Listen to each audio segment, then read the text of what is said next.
Hi, and welcome to another episode of InstaVision. I'm Glenn Reynolds. Well, money is the mother's milk of politics, they say, but sometimes that milk comes in strange bottles.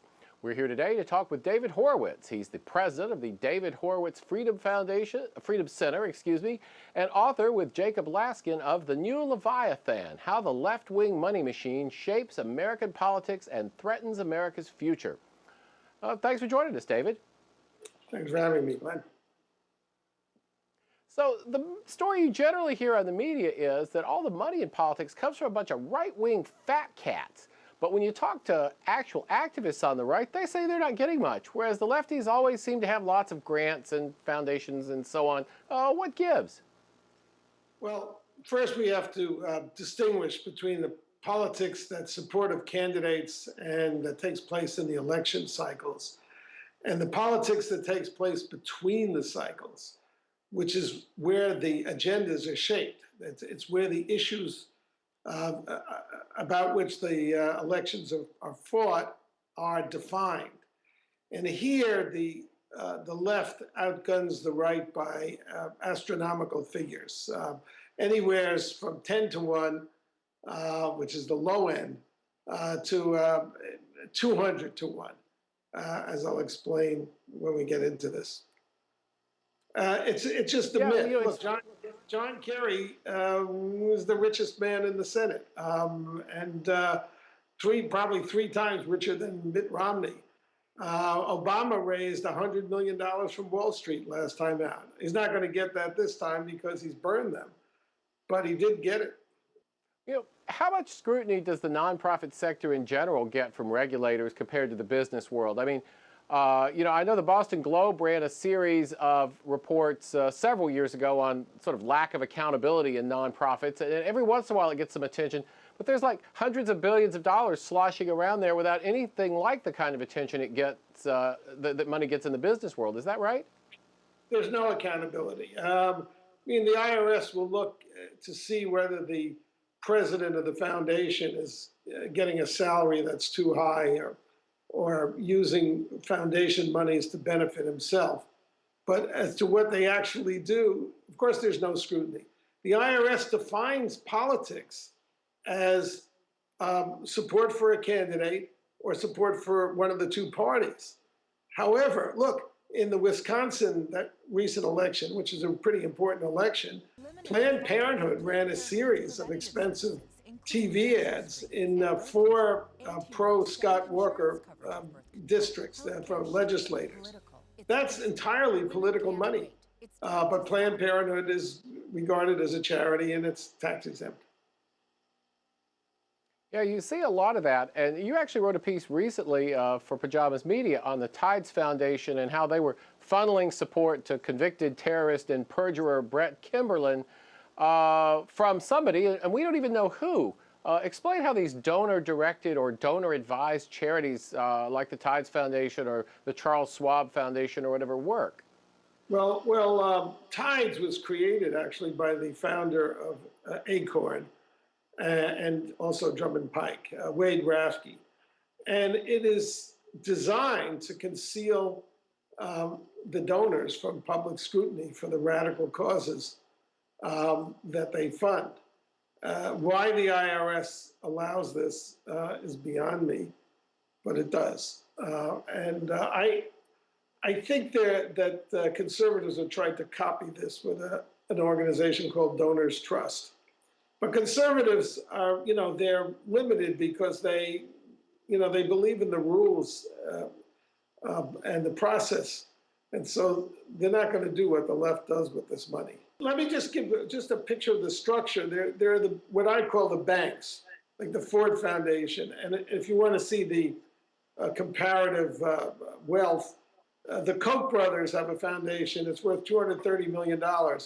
The Ford Foundation, which was the leading left-wing foundation, has $10 billion, which is over 40 times the size of the Koch brothers foundation. But then Ford goes and it funds advocacy groups that are also tax exempt. They're called 501c3s. For example, the Environmental Resources Defense Council, which now has itself $139 million, but it was started by Ford to produce a ban on DDT. And as we know, the ban on DDT, which was successful, has resulted in the deaths of 100 million people from malaria, 95% of them Black children under the age of 5 in Africa. Well, they sound No, like they're real public-spirited folks. Well, let me just make sure I understand. So with something like the Tides Foundation, if I'm a rich Democrat who doesn't want to be connected, I will give, say, $1 million to the Tides Foundation, and then I will tell the Tides Foundation, give that $1 million to, oh, I don't know, a convicted terrorist and perjurer, and they will give that donation to that convicted terrorist and perjurer's foundation. But then there's no way to trace it back to me. I'm off the hook. Everybody thinks I'm just sort of a middle-of-the-road goo-goo person, you know, looking after robins and chickadees and things like that, when I'm really funding bombers and liars and such. Occupy Wall Street, the Ruckus Society, you know, we have a lot of violent people on the left in this country.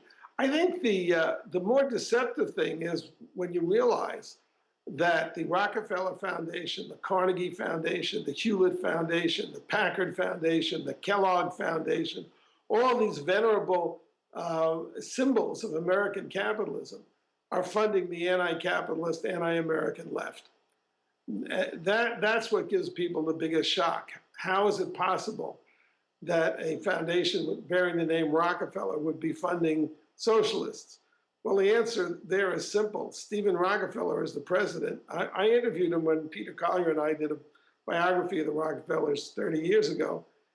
And he was a professor then at Middlebury. And he just told me, I'm a socialist. So, you know, it's reasonable. He's now the head of the fund that he will fund socialist projects. The problem is there is no accountability. John D. Rockefeller, who made the money, would be turning in his grave at what his grandson there is doing. And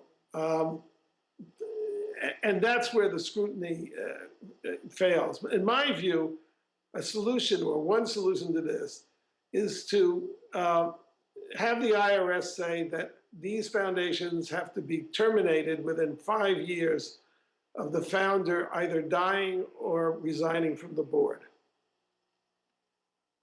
Wow, that's a real short life for one. But, you know, I know one conservative foundation that sort of emulated that was actually the John Olin Foundation, which lasted a certain amount of time and then expired on purpose. I guess they believe in, it's Robert Conquest's second law that says that every organization not explicitly right-wing will become left-wing, and sometimes if it's explicitly right-wing, it'll still become left-wing. That's exactly right. And of course, the Olin Foundation is a good example of a conservative doing the right thing, which is great, except the political battle goes on. And the political battle in our country is mainly waged by these tax-exempt foundations posing as charities. And let me just say, you know, full disclosure, I mean, I run one.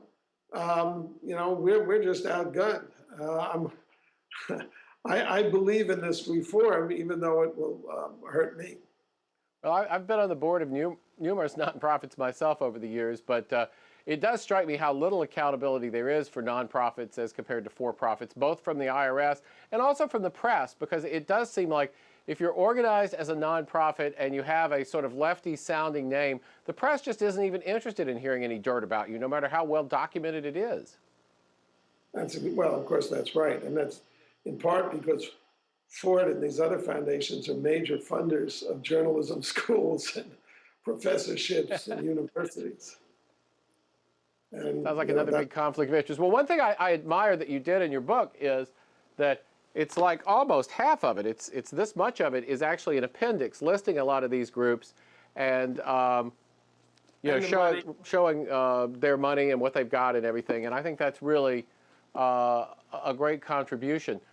So final exit question, what should viewers do if they're interested in this? Should they be pressing their congressman for stricter laws regulating nonprofits, or should they be setting up their own and giving it a lefty-sounding name and then going out and doing right-wing stuff?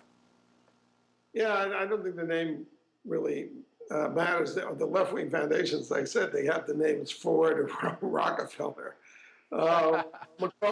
MacArthur, Charles MacArthur was a big right-winger when he was alive. His sons are left-wing extremists. But, you know, I think that they should get in touch with the appropriate committee members in Congress and say, let's do something, both in terms of sunsetting them so they don't have permanency. These are forever now. There's a permanent infrastructure. And the second thing would be to redefine what political is under the tax codes. So it covers organizations that support political causes as well as political candidates.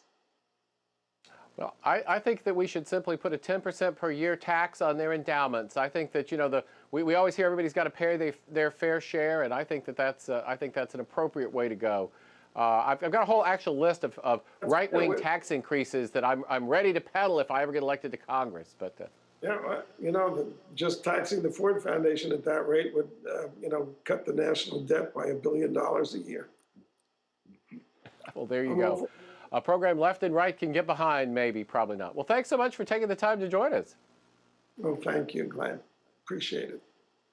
That's David Horowitz. He's the author with Jacob Laskin of The New Leviathan, How the Left-Wing Money Machine Shapes American Politics and Threatens Americans' Future. And he's also president of the David Horowitz Freedom Center. Well, thanks for tuning in this week. We'll be back next week. In the meantime, have fun on the internet. Thanks.